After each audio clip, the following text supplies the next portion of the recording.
This is the USC Football Podcast. Here are your hosts, Tim Prangley of LAFB and Gabe Greenlee of the Trojan Blade.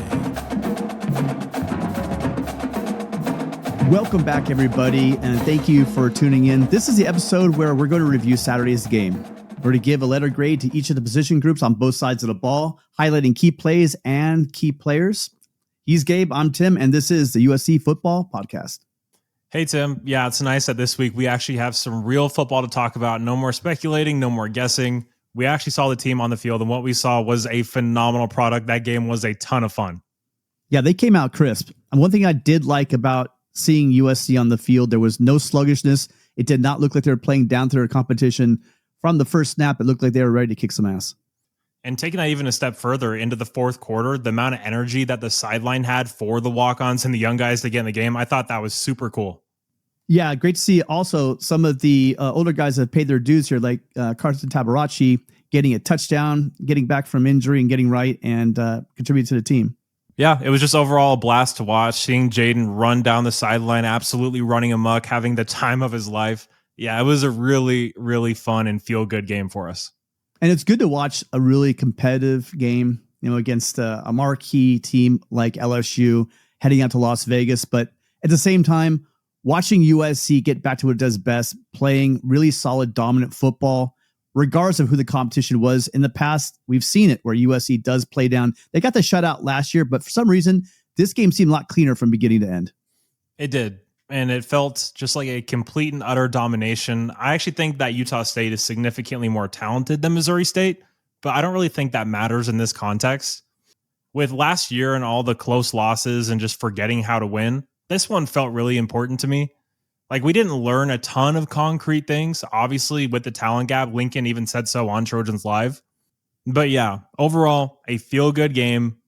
This team seems to be very close-knit. We heard that a lot over the offseason, and I don't think it's just BS. I think they actually mean it. And yeah, super excited to get into this one. But in terms of where to find the podcast, we are available on Apple Podcasts, Spotify, Amazon Music, iHeartRadio, Pocket Casts, and YouTube. Now, the link for the YouTube is in the show notes, as always. And we actually don't have any new 5-star reviews to read this week, so shame on you all. Do better next week. Head over to Apple Podcasts, leave a 5-star review. Tell us how much you love us. Tell us how much you love me and hate Tim. Honestly. We can just say it because USC sucks. Yeah, or just say that. It will be read on the show within reason. Be classy. No F-bombs, please. Over on the socials, I'm on Twitter and Instagram at the Trojan Blade. Tim is at Tim_Prangley. We are both very active over there, so please go and give us a follow. All right, with that out of the way, let's just get down to it. Let's start with the quarterback room, because the quarterback position was one where a lot of people had questions last year, and most of the speculation on how the season was go has centered around, can Jaden Mayava take that next step and become a playoff caliber quarterback? Yeah, and I don't think that question was answered in this game, but I think he definitely took a step in the right direction, because regardless of who the competition was, and no one's saying this is a big-time defense, we all know it's not. But for Jaden, the process looked much better. He looked quicker, he looked more decisive, and more confident. I think his footwork was better overall. He didn't have any of those wild, erratic moments like we saw against Nebraska or against Texas A&M. He just seemed very sure of himself, very sure of his teammates. Even when there was pressure, he didn't seem too flustered. So I was very excited with what we saw from Jaden. And obviously, the biggest stat of all is that 0 in the interception column. Very pleased with that.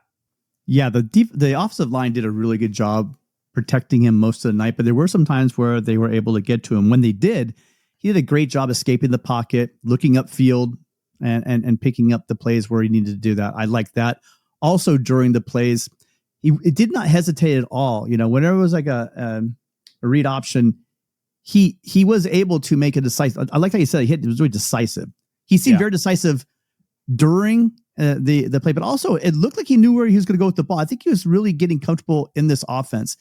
Also, when they had an audible out, it seemed a lot smoother this year. Yes. Overall, just everything about his demeanor really looked like it improved in the offseason. Again, that just comes with the experience, the reps, and getting to know his receivers. So yeah, we probably shouldn't do this. We could probably say the entire podcast based on the defense that they faced or based on the offense they face. We got it, you guys. This is a team that is going to be Bad. They're going to be bad. But the way USC handled their business is what I'm keying in on. And I think that's what we'll do during this process. So, yes, if you're out there saying, yeah, but it was against Missouri State, we get it. But we're talking about how USC handled an inferior team, and they did it the way an elite team's going to do that. Completely agree. That conversation's been had. We all know who the opponent was. The process is the main thing here more than the end result. It looked cleaner. It looked far more efficient. It looked more confident. And when you said demeanor, that's so true about Jaden. On the sideline, he looked like the unquestioned leader of the offense. He was hyping guys up. He was slapping the whole lineman on the shoulder pads. A lot of the things you weren't seeing last year. It was a very awkward situation with Miller Moss. There's no question this time around. This is Jaden's team, and he was acting like it. And that's a big, big deal regardless of who the opponent is. Yeah, it was an awkward situation for Jaden coming in out of the bullpen game 9 when it clearly was Miller Moss's team to start the season. That's going to be difficult for anyone to do, but it looks like he's taken this offseason to solidify himself as the unquestioned starter on this team. I think that, more than anything, and his improved play is giving him the confidence he needs to lead this team. Yeah, there's obviously a lot to be answered left on the schedule, but we are only talking about the game we saw, so those are conversations to be had at another time. But what did you think about Hassan Longstreet? I saw exactly what I thought I was going to see from Hassan. Watching him at Centennial, I've seen how explosive he is. I've seen how tough he is. Yeah. I would have liked to, again, this being harsh on a kid in his first game in the Coliseum, it seemed like he was tucking and running a little bit faster. I would have liked to have seen him hang in the pocket a little more and look down the field. But I'll tell you what, it's hard to argue with the results when he runs, because when he puts his helmet down and gets going, there's very few quarterbacks that have the talent that he has. Yeah, I know you're totally right about that. I thought that when he was dropping back to pass, and I think going 9 for 9, it's a very good stat line, but I think it actually shows how tentative he was playing as a passer. Like, he wanted to be perfect. He was so worried about making a mistake. He was extremely careful when he threw the football. And I get it. It's your debut in the Coliseum, a dream come true. You don't want to mar it with an interception or a big turnover, although he did have that fumble, but I'm sure we'll get to that. But yeah, I just thought he was overly careful. And you're right, he did pull to run a lot. But when you're as talented a runner as he is, just like you said, it's hard to blame him. That kid's a hell of an athlete. The thing that stood out to me most about his running ability was his vision. Very creative when he gets downfield, when he has the ball in his hands. And he'll learn to not put your shoulder down and try to run over everybody. But man, that's a hell of a way to endear yourself to your teammates. Yeah, when you see the mouth guard flying across after he took that hit over the middle that he did, I think he's going to think about getting down if he wants to remain the backup quarterback for the rest of the season, because he took a couple pretty good licks in that game. He did. When it came to when it was on the fumble, that strip. I mean, when you're exposed like that as a quarterback, you got to take care of the ball. But in reality, that was that they do practice. I know they practice that at practice. Falling on the ball, and poor Vicona. It was Vicona, right? Was laying on top of that ball. Vicona and Dunn. Yeah. You just have to secure that thing. You're a big guy, and how that got ripped out of there. He had just laid on it. Like, he didn't even try to grab the ball. Just plop down on it. If he puts one hand on that ball, then he's down there at the spot. But unfortunately, he did not secure the ball, and Missouri State was able to recover the ball. I'm actually happy that the fumble happened, though. That's a very, very important lesson for a young quarterback to learn, especially a young running playmaker like Hassan is. Like, you're going up against Missouri State, so it's not the Michigan defense or anything like that, but you still have to get rid of the ball in a timely fashion. Those guys are going to get home, especially that secondary offensive line. They had some rough moments. They were allowing some pressures. So Hassan just has to learn you can't be hanging onto the ball in the pocket for 5 or 6 seconds. That ball's got to be out. So I am happy that it happened in that situation. It's a lesson I'm sure he'll learn and hopefully won't repeat again. Yeah, you have to have that internal clock, and the game's going to speed up for him. It's not high school anymore, and I think he knows that. I mean, he had the luxury of getting those bowl practices in at the end of last year, all spring, all fall, and they sit back there, and it's not the same thing when you're practicing. You're not getting those collisions. I agree with you. In this case, no harm, no foul. A game was already out of hand. Hopefully that'll be a teachable lesson for Riley, and he were to show him that, you've got to get rid of that ball. But wrapping up the quarterbacks, the letter grade that I have written down is a B+. I thought that they did very, very well. The one turnover obviously does ding them, as does the missed touchdown pass to Mekhi Lemon. But other than that, Jaden was pretty much flawless. And as far as true freshman debuts go, I thought his song was very good as well. Not enough to give them an A for the group, but I do have a B+. Yeah, I'm actually going to go with the A on that one because, like you said, although he was tentative, he was 9 of 9. And except for that fumble, neither quarterback had a turnover-worthy play. I think Jaden's, again, decision-making before and during the game was near flawless. He missed that one ball. I'm sure he wanted it back, but that might have just been, I mean, Lemon was so open. That's probably the hardest one to hit when the guy's so he's just open. too open. Yeah. He didn't pull the string, you know? So, I mean, on that one, I'm sure 9 out of 10 times, because one thing we don't worry about with Jaden is hitting that deep ball. Usually we worry the questions of the intermediate passes over the middle. I did like how quickly he reacted to Lake being open. He came right to him. He saw the blitz coming from the linebackers and he just hit him. I mean, that's what you want to see. That's the decisiveness that you're talking about. That's the decisiveness I'm talking about. When he needed to run, he ran. To escape the pocket, and when the ball was there, he delivered. So for me overall, you can't mess with that. It was an A. He was the highest rated quarterback in the Big Ten. So for that reason only, I'm going to give him the A. All right, next up, let's talk about the running backs, and this is for sure going to be the easiest position group to grade. I mean, you had phenomenal performances from Wayman Jordan, Eli Sanders, Brian Jackson, and King Miller. Honestly, I feel like we don't need to have too much of a conversation here. It's obviously an A+ grade. Wayman Jordan with the shiftiness, with the balance, with the power, with the vision. Eli Sanders, his ability as a pass catcher and also running out of the backfield. But that speed, those high knees, he looks very goofy when he runs, but I absolutely love it. It was awesome seeing King Miller get that explosive run. So yeah, easy A+ for me. Yeah, totally agree on all those points. When the top 4 guys on your depth chart score touchdowns, it's generally a good day for the running back room. Having 2 explosive plays over 70 yards from that group, 1 receiving and 1 rushing, is also another feather in your cap. And yeah, getting back to the way Eli Sanders runs, any of you guys, I'm not old enough. My dad would definitely remind me. Anthony Davis, you guys, go look on YouTube and watch Anthony Davis running. Just the way he gallops and the way he's moving, the way he is. I instantly started flashbacks to seeing Anthony Davis running the ball for USC. You old people know what I'm talking about. The youngsters, you guys have to check out on YouTube. Great performance. And then Wayman Jordan is as advertised. I mean, I don't think we could have overhyped him anymore.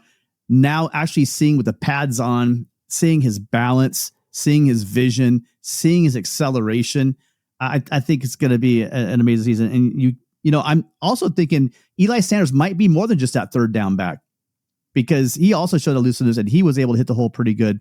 But I think you're right on that. Exclusively probably going to see him coming out of the backfield. He will be the guy, I think, that will be catching a lot of balls and picking up a lot of reception yards for USC. And how about Brian Jackson running with power, running with good vision, just like we saw in the bowl game? Having that as your number 3 option, this running back room is just loaded. Having got that quick, that big, and running that hard is going to pay dividends at many moments on short yards for USC. But he's not just a short yardage back. He shows that explosiveness against Notre Dame. So again, a full room, and to have a guy like King Miller come in and lead you in rushing for the first game of the year, a walk-on. I know a big part of that was that long run that he had, that 75-yarder he had. But if you hear Lincoln Riley, he says that Miller makes those plays all the time in practice. So get ready, guys. It looks like the part of USC's offense that's kind of been missing, that explosive, take it to the house run, might be on the menu this year. All right, next up, let's move to the receiver room. Now, this one is a very interesting one to grade. You have Lemon and Lane, fantastic. Mekhi Lemon especially. The amount of separation he was getting was pretty extraordinary. Again, the caveat, the opponent, I know, don't really care. He's a fantastic receiver, one of the best in the entire country. But outside of those two, Tim, I don't know about you, but I wasn't really impressed by any of them. I think that Tanook Hines' athleticism and speed really stood out. But other than that, it was hard to get a real good evaluation on them when Asong Longstreet came in. But even with that included, none of them really impressed me much. I think I was a little more impressed with Prince Strawn on the play. He actually got hurt. He showed, for a big guy, he showed a little bit of burst there as well. But overall, no one really stuck out. But what does stick out, regardless of who the opponent is like you said, you did a really good job on Twitter. If you guys check out Gabe's Twitter, just and your video, just open for days on on those breaks. So I'm excited to see a guy again against someone who's just coming up to FBS level, getting 7 receptions and 90 yards in the first half. We know you can extrapolate that out and know what he's going to do. These Big Ten defenses. I'm really excited for Lemon this year. And then what I'm liking out of Jacoby's game is that underneath screen. It seems like twice they ran that sprint out. You know what I'm talking about? Where they do a misdirection, sprint out to him, and then let Jacoby do something with the ball in his hands. You didn't see a lot of that last year until the very end for the bowl game, but you're seeing it early on here. And we know he's great at the fade, and we know that he'll be able to go get those 50-50 balls. But I like seeing him with the ball in his hand and seeing him get upfield. He's shown some elusiveness that maybe a lot of fans don't know he has. No, he's electric with the ball in his hands. And when you look at him, he's kind of gangly. He's tall. He doesn't look like he'd be that good after the catch, but he really is. Yeah. And just like you said, we didn't utilize that at all last year. And then we do it in the Texas A&M game, and hey, he's really good at it. But we didn't see Kyle Ford either. I can go on for a while. We didn't see Kyle Ford enough last year. I mean, he's a guy. Don't even get me started Every on that. time he did that coming across the field, looked like he was getting in the end zone, make guys miss. But it's another story. No, and Jacoby has a lot of those similar characteristics where when he catches the ball and he's on the move, he can outrun a lot of people. Like he was outrunning the Texas A&M secondary. Those aren't slow football players. So yeah, I want to see more of that, especially in the bigger games. I think that's going to be very important, like at Illinois and Michigan, getting those explosives to shut the crowd up. Yeah, I don't think a lot of teams, and I do mean this, even in the Big Ten, are going to match up the athleticism we have in that running back room and in that receiver room. And that cannot be overstated at all. The fact that USC is going to have athletes, we're seeing athletes out there right now that we've had. This is not to diminish what we've had over the past. I mean, we had Jordan Addison, for God's sake. But I mean, over the last couple of years, it just seems like we've lacked those take it to the house, big time players that make big time plays at the right moment that break open games. I can see a lot of games this year. There are some very good defenses, but I wouldn't say that those are really solid defenses. But it doesn't mean they have really great athletes. And you get these guys one-on-one in the right matchup, and you're able to take it to the house. That can swing a game in a heartbeat. Yeah, no, I agree with that. The question just becomes, if God forbid something happens to number 6 or number 8, what's behind them? And I'll be honest, I'm not very confident in the group behind them if that happens. I mean, we just haven't seen anything from them really. Like Prince Strawn was very unproven at Boise State. Zacharias Williams was very unproven at Utah. Tanuk Hines is a freshman. Corey Sims is a freshman. We haven't seen anything from DJ Jordan or Jay Fair. It's just pure question marks after those two. So in the Georgia Southern game, that's something I'm really going to be looking for. Who's wide receiver 3? Yeah, I would have liked to seen Tanuk Hines get a little more play, but when he did, the one time he did have the ball in the air, he did look like a playmaker. He did look like he knew what to do with the ball once he caught it. So that's up in the air. And I do think that someone's going to emerge from that group. There's just too many good athletes in that group not to fill that wide receiver 3 role. But I honestly do think at this point, the as we've seen, the confidence this staff has in Hines, I think he is going to be that guy. And from what I saw on one play and just how fluid he is, you can see there's guys sometimes that they're deceptively fast and smooth. And there's guys like Tanuk Hines that does that and takes a step further. That can cut on a dime. So I'm excited to see what he can do with the ball in his hands. He could be that number 3 guy. I think that the reason why he didn't put big numbers is he just didn't have a lot of opportunities. No, that's totally fair. He reminds me a little bit of Taj Washington when he has the ball in his hands. I don't know if you see that too. Maybe it's just the number 16. Not sure. But what's the letter grade you want to give this group? Well, we did have the one drop that kind of stuck out in my head, but even that was a difficult low catch for a tall receiver. Overall, I like the way they played. I'm going to give them a solid B for the effort. Nothing completely outstanding, but outside of Lemon and Lane. So I'm gonna give him a B. Yeah, I gave him a C+. Lemon by himself gets an A. Jacoby gets a B. He did have that drop like you mentioned. And then we didn't really see much of anything else. Now, that was a lack of opportunity perhaps, but just going off what we saw, I do think that a C+ is the most fair grade. All right, moving on to the tight ends. We did have that one great shining moment. We waiting for Lake McCree's moment. We talked about it a little bit earlier when we were talking about decisiveness from Jada Mayava. But Lake really took that ball and showed us his speed and his fast, athleticism. Man. He's fast. Like he was flying. he's like a long strider. Once he gets that thing moving, I'll tell you what, if I'm a safety about 15, 20 yards downfield, if he's got a full head of steam, I don't think I want to make that tackle either. No thanks. Yeah. Yeah, that guy kind of olayed that whiff. And again, I'm kind of joking. That was some athleticism from our big guy getting out and taking it to the house. So outside that shining moment, there's really not a whole lot. He had a couple of catches as well. So if we're grading them individually, Lake McCree, just for that one run alone, is getting an A for me. But overall, and then you had the touchdown by Carson Tabarachi. But other than that, it really was kind of quiet from the tight ends. And as I'm sure you're going to go into, the blocking was maybe not as good as we would have liked. Yeah, so looking at a guy like Tanela Tupou, true freshman tight end, I'm not expecting anything from him. Tight end is an extremely difficult position to play, and he's a very raw prospect anyway. But when you look at a guy like Walker Lyons, I thought he really struggled in this one. It was not one of his better outings. He's someone I expect a lot from. So when you see him have the struggles in run blocking and in pass protection like he did, yeah, it's not enough for me to give this group an A or even a high B. I'm actually going to go with a B- overall. But like you said, if I was just grading Lake, it would be an A for sure. But yeah, B- for me. Yeah, I left that out. So I'm going to go with this. This is middle of the road B. Yeah, that sounds fair. Okay, how about the big question mark of O-line?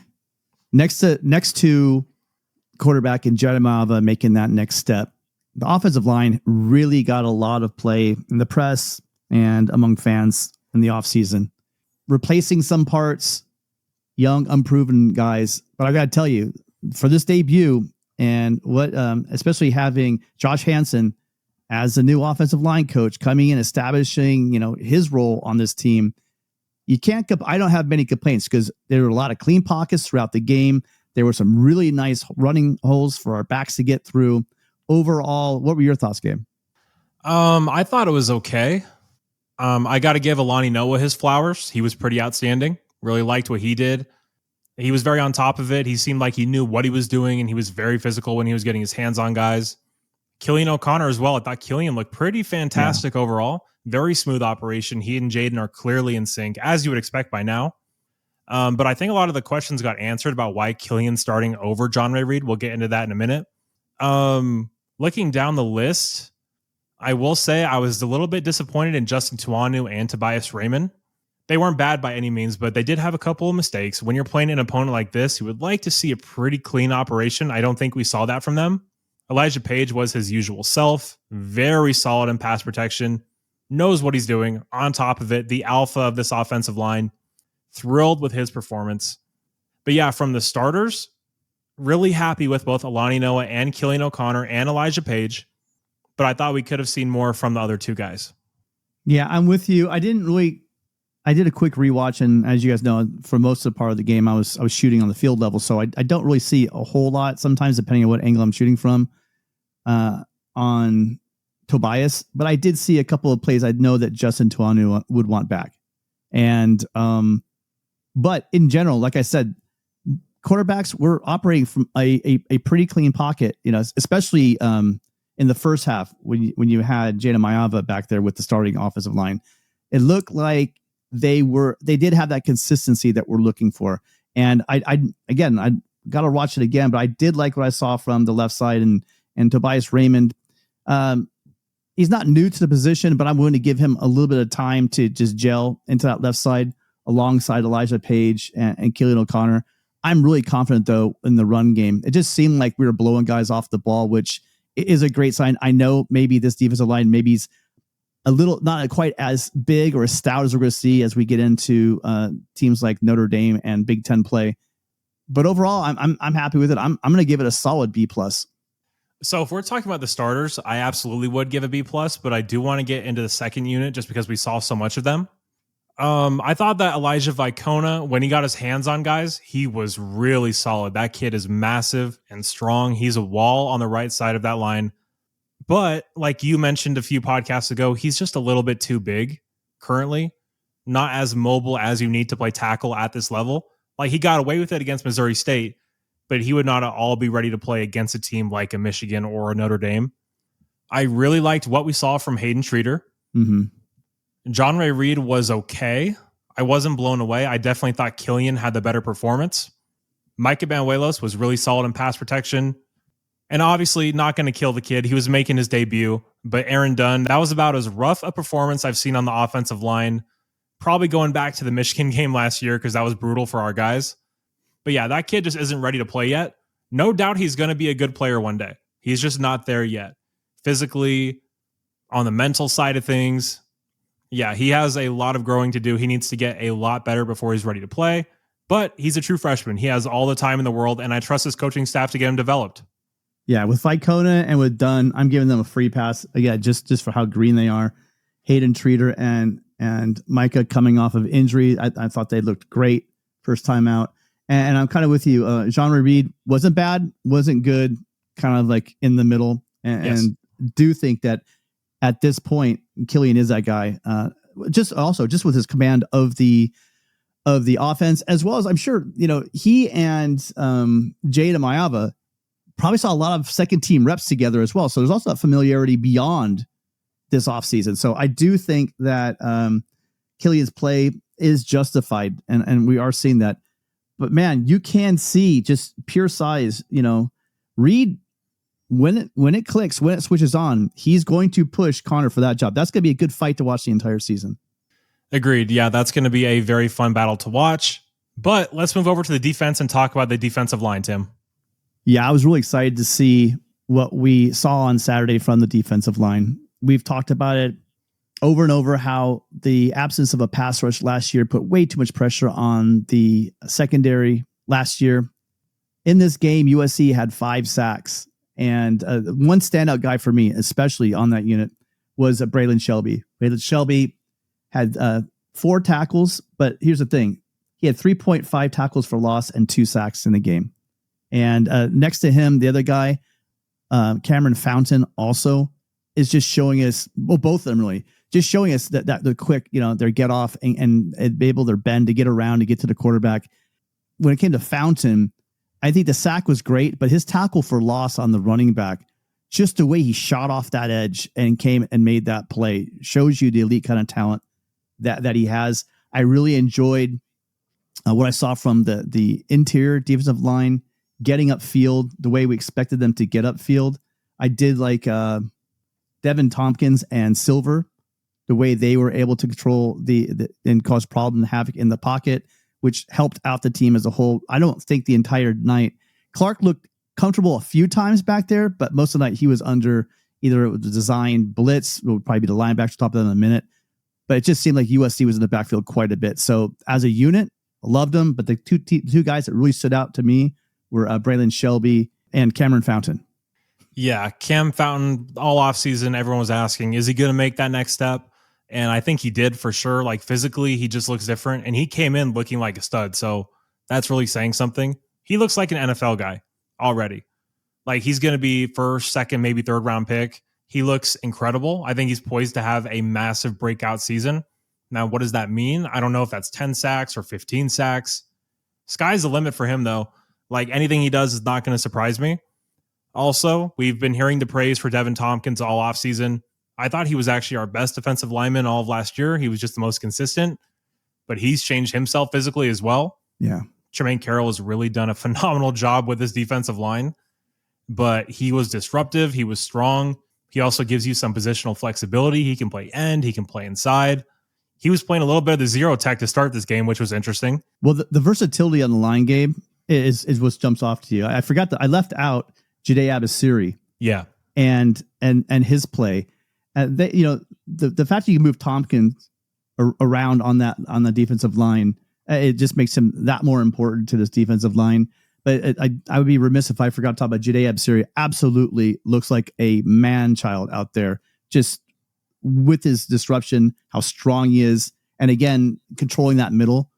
He's going to have to take that role for a while. I don't know when Jakeem Stewart's going to be back, and to have to rely on a true freshman, no matter how great he is, we're going to need to see Jide Abasiri play like that when we start playing the teams like Notre Dame and Michigan in the interior. We're going to need that strength and that size in the middle. Also want to shout out Jamal Jarrett. I thought that the energy he played with, the passion he played with for a guy that size was pretty awesome to see. I mean, we all know how strong he is and how powerful he is. But yeah, I thought he flashed when he was in there. Only played 15 snaps, but he looked pretty damn good. And overall, for the defensive line, I'm going to give him a B+. It would have been an A if Garrett Pomerantz housed that interception he had. For the love of God, I do not know why he ran to the right. He had 100 yards of green grass straight in front of him. If he just went forward, yeah, I can still just... It frustrates me, but very happy that he got his interception. But yeah, that is keeping me from giving this group an A. I still think he's in shock, even to this moment, that ball just landed right into his lap. And then, running with it, that's a whole nother story. But that'd be a fun story for him to tell his teammates the rest of the year. Given the lack of pass rush last year and the number of tackles for loss, the pressures, and getting home 5 times in this one, I'm going to have to give these guys an A-. I think that they played solid up front. I do think, however, going forward, that they're going to need to show a little more consistency. I think a couple of times they kind of lacked discipline, and on a couple of those runs could have been a little bit more sound in their assignments. But other than that, I cannot see what they did statistically and not bringing them up into the A level. Yeah, totally fair. All right, now moving back to the linebackers. This is an interesting group. I think that some players stood out more than others. You had like a big game from a guy like Matai Tagovailoa. Eric Gentry pretty much looked like his normal self, not operating at 100% efficiency, but had a pretty good day. I thought that Elijah Newby was everywhere when he came in. But aside from that, I thought Desmond Stevens showed that he still has a way to go. There were some struggles getting the defense lined up early on. I would expect a guy as strong and athletic as him to hold up stronger in run defense. Like, I expect a lot from him, and against a team like Missouri State, he kind of got taken out of the play pretty easily a few times, kind of got washed out. So I didn't think it was his best performance by any means. Jaden Walker was okay. I did expect some more production from him. And yeah, overall for me, I'm going to give him a B-. It probably would have been a C if not for Matai Tagovailoa. I mean, that kid is just a heat-seeking missile. His motor is on 100 the entire game. See ball, hit ball, sideline to sideline, violent player. Loved everything about him. All that he's lacking is being physically ready. When he puts on some weight, that kid is going to be an absolute problem. Yeah, a sound outing for the linebackers. There were some times, I just expect Eric Gentry to make every single tackle. He did have a rare missed tackle during the game, early in the game. But overall, I was really happy. I would have liked to see a little more actually. I thought Tamir Robinson was going to be a little more a factor in the game, but it seemed like a couple of times he was a step behind the play. I did see your point about Desmond Stevens. Again, why I'm being so critical is because I thought this linebacker group was going to be, along with the safeties, I thought that this linebacker group was really going to make a quantum leap this year and the difference in play. And I'm going to give them all, a 1-game pass on this one. It's not like they played terrible. It just seemed to me, honestly, Gabe, that they were, I don't know, just a step behind. They weren't attacking the way I thought they were. The gap integrity we heard all year off season from Rob Ryan wasn't always there. There were a couple runs that linebackers had plays on, did not make the play. And so a couple on one play in particular, I'm not going to call him out by name. There was a linebacker that got upfield way too far, I think, allowed that big first rushing play of the game, which put them in the field goal range. But overall, solid. Nothing in the game made me believe that this isn't going to be a solid unit. But I was disappointed. And maybe that disappointment might come from my high expectations.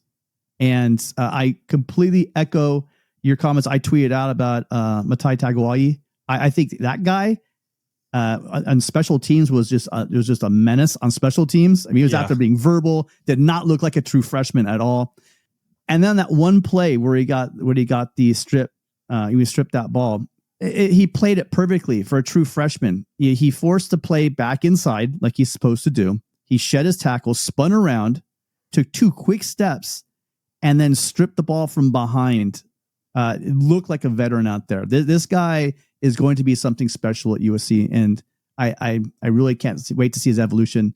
When he's playing, watching Eric Gentry and then learning from Rob Ryan, I think this kid is going to with his talent, his ability, giving those circumstances for his development. I cannot wait to see him throughout the rest of his year get a little bit of weight on and then hit this thing as a true sophomore, because he's not going to redshirt.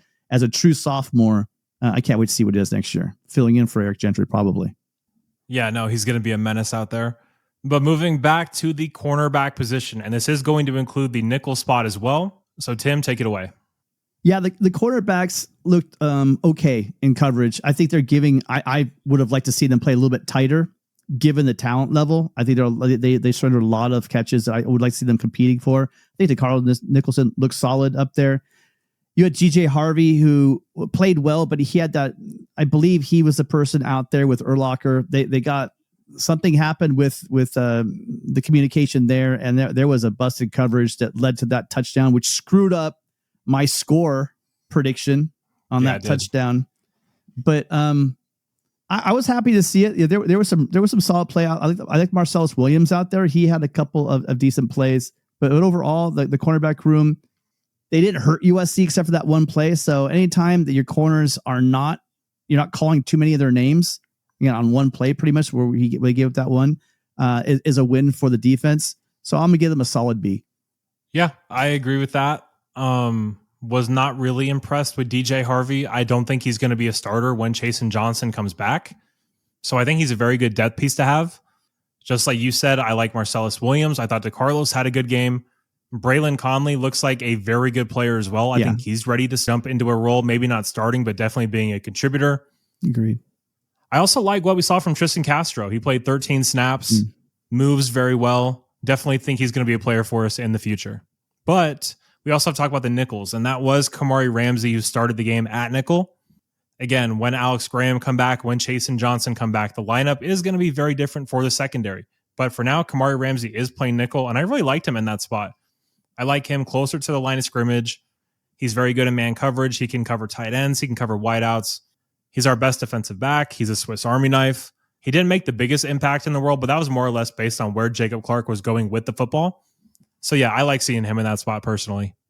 Yeah, he's a natural up on the line. Great, one of the better tacklers on the team. Instincts are through the roof. On that one play, one trick play they tried to run, I don't know, they threw it back and forth 8 times. I can't remember before they finally decided to throw it. And then who's standing right there to bust the play?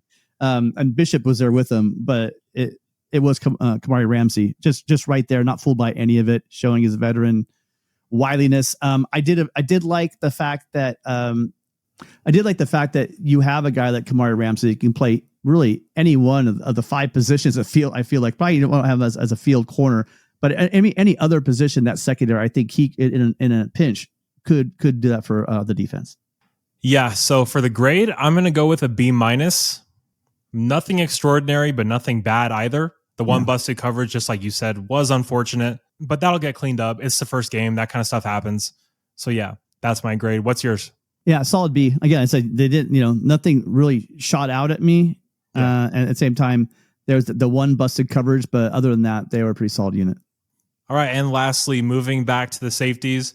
Again, this one should probably be pretty easy, just based on the play of Bishop Fitzgerald alone. That had to be one of the better defensive back performances we've seen from USC, like talking about guys like Talanoa Hufanga. I'm not old enough to have watched Ronnie Lott, but I did grow up watching Taylor Mays and Josh Pinkard and TJ McDonald. And yeah, I know the opponent, I know. But yeah, that one's definitely up there for me. You had the pick 6. He was around the ball constantly. He was making tackles. He was making pass deflections. I mean, he was truly just a menace on the field. Him alone is enough for me to give this group an A. But I also like what we saw from Christian Pierce. Now, I don't know if he has the foot speed to be like a real traditional safety playing deep in cover 1 sometimes. But as purely a box player, I think he's a really good guy to have out there on the field. Yeah, overall, the safeties did well. I mean, we knew that we won the strengths of the team. We did not know that they'd be moving Kamari Ramsey up to nickel for the time being. But I agree with you. I think Christian Pierce did well in there. And then late in the game, I really liked, we haven't seen a lot of Marquise Gallegos. He's getting in once in a while, but he came up and shined and flashed on a couple of great plays showing his athleticism. He's a hitter, dude. He is a hitter. So, I mean, these games, take it with a grain of salt, but you can't really deny who they're going up against, but you also can't deny the athleticism you're seeing and the ball skills you're seeing from guys like Gallegos. So when they have the opportunity, it presents itself, and then they get up there and make a play like that with a hit and being, having their nose on the ball like he did, it can't be understated. And I go back to what you said also. Speaking of which, Bishop Fitzgerald, I mean, you saw 19. If you rewatched the game, you just see 19 on every single play. Was he making every tackle? No. Was he in coverage? No. But he was around the ball the entire game. And whenever he didn't make a tackle, he was there. And as I talked about with Kamari Ramsey on that crazy trick play, he stayed at home. He was right there to make the play, and sound, disciplined defense. Guys got it all. For my grade, simply because Gabe gave an A, I'm going to drop it down to an A- because I wanted 2 interceptions. But other than that, it was absolutely amazing. I think that's one position group that we look stocked at. That's going to be that safety, regardless of who we have back there. So I'll give it a solid A-.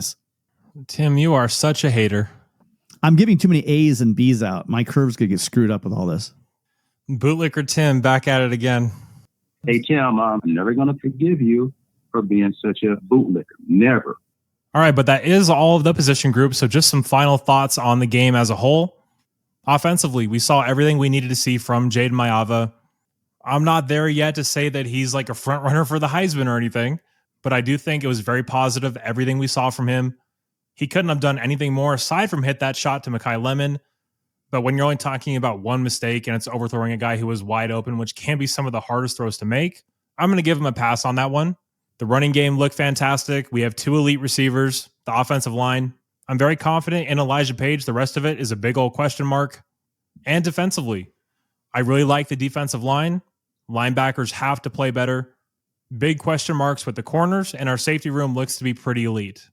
Yeah, overall, I really don't think as a Trojan fan, you could have asked for more than we saw on Saturday. A lot of the questions I had, like you just brought up with Jaden Mayava, I do feel it would be premature to start talking Heisman. But everything I saw on Saturday showed me he did make that jump. Now, the competition thing, we keep getting all the trolls on Twitter keep coming at me. But yeah, it was Missouri State. I get it. If I jump into the octagon with a 10-year-old, I'm going to dominate, right? Not because I'm some tough guy, but because of my competition. I'm not so sure about that, to be well, honest. I say I win. How about I win? Can we guarantee a win with the 10-year-old? I don't think so. All right. Point is, we don't really know how good Jaden's in-play decision-making is yet, because although he did have a few moments where he was under pressure, he did have a pretty darn clean pocket for the majority of the game, as well as the fact is, like you showed, the receivers were wide open running across the field. So the reads really aren't that difficult. But I go back to the decisiveness, the quickness he's moving through those reads. Yes, the guys are wide open, but we know that Jaden has the arm. We know he has the arm talent. The question for me is pre-snap, is he seeing what he needs to see during, when he does have the ball, making that, going through the progressions, making the right decision and making a decisive decision. And I did see that. So all those things add up to me being very optimistic about quarterback play. We talked in the offseason about consistency at the offensive line position. I think that with the new pieces, there were some shaky moments, but for the majority of the game, that starting unit looked very, very solid. I do like the size. I do like the fact that they were able to keep Jaden up with very few plays where he was rushed. Moving into the linebackers, again, that's the spot where I was way more positive than I am right now. I'm going to shake that off and say it was just, one game. But I do need to see improved play from the linebackers. I do think with Rob Ryan there, that is going to happen. But overall, I'm really happy. I'm really happy with the big question marks we had coming into this game. I think USC did answer those. We will see. We're not going to see much next week when we face the Fighting Heltons. And listen, anybody out there, let's show some class. Clay Helton didn't hire himself. He certainly didn't give himself an extension. If you want to come at me in the comments, if you want to come at me in DMs, go right ahead. The guy is a nice guy. I don't think he was tanking games. I think he was doing the best he could. If you want to blame anyone, blame the people above him that are making decisions to put him in a position where he could not win and where he just probably was win way over his head, and then extending him. The fact that he was there for that many years shows you it wasn't a Clay Helton problem. It was a huge problem administration. That's something we should leave in the past. If you guys want to just sit on your hands, that's fine, whatever. If you want to give him a clap, welcome back to do that as well. But for love of God, please, let's show some class and not boo. What do you think, Gabe? Do you think we're not getting any boos next week? I think there are going to be some, unfortunately. I'm with you 100%. What's the first thing you hear when anybody talks about Clay Helton? They say what a great man he is. And I believe it when they say it. You can tell he's a wonderful human being. So he's not the best football coach in the world. That doesn't make him a bad person. That doesn't mean he should be booed. He tried really damn hard. He still loves USC. If any of you have listened to his presser that he did this morning, he still loves this place. So yeah, please don't boo. I like to think that we as a fan base are better than that. I know there's a few knuckleheads, but like Tim said, clap, do nothing. Just please don't boo. Yeah, it's a really bad look, and it's just not what Trojans do. Again, I'm not telling you what to do or take any moral high ground, but in the end, show class the way you think you can show class. Yeah, and with that, that will conclude episode 4 of the USC Football Podcast. Very fun episode today. Glad we actually had some real football to talk about. As for where to find me on the socials, I am at Instagram and Twitter at The Trojan Blade. I'm also on YouTube at The Trojan Blade, uploading a ton of USC content over there. Make sure you're checking out the USC Football Podcast YouTube channel. Again, the link is in the show notes. You guys have been blowing it up over there, subscribing in mass numbers, so please go do that for us. Again, head over to Apple Podcasts, leave a 5-star review, and it will be read on the show. Make sure you say lots of mean things about Tim. I'm sure he would greatly appreciate that. And yeah, Tim, tell him where to find you. And as Gabe said, you can find me on my socials at Tim_Prangley. Also, you can find me over on LAFBnetwork.com.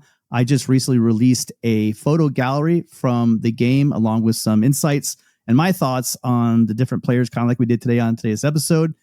You can find almost daily content that we're putting out on the USC LAFB YouTube channel. Every Wednesday, you can find Ryan Dyrud and myself. We do a Conquest call-in show where you guys get to call in and share your thoughts with us. We'll be going live again Wednesday at 7 o'clock. Please give us a call. And yeah, guys, appreciate y'all being here. You're all awesome. And as always, take care and fight on.